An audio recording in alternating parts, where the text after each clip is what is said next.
Welcome to McPlum, simple solutions served daily. Begin by trimming the core from 2 heads of Napa cabbage and slicing them into quarters so the salt can reach every leaf. Sprinkle 1/2 cup coarse sea salt between the leaves and place cabbage in a bowl.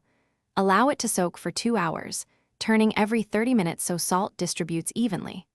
After 2 hours, rinse the cabbage twice with cold water to remove excess salt and drain thoroughly for 15 minutes. Squeeze out excess water gently to leave leaves pliable but not soggy. To build authentic kimchi flavor, make the paste next.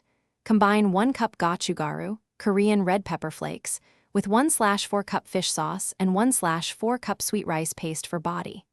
Add 6 cloves garlic and 2 inches of ginger, both finely grated, to create pungency and aromatic depth.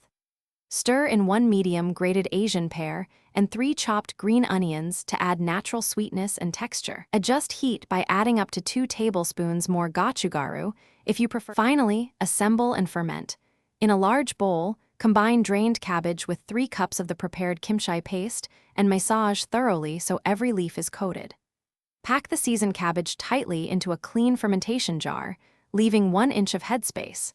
Press down to expel air pockets and top with a clean weight if possible.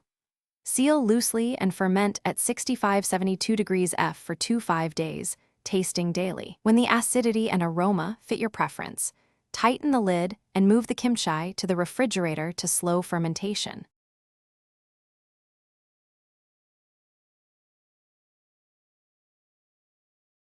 Thanks for watching. Stay juicy and subscribe.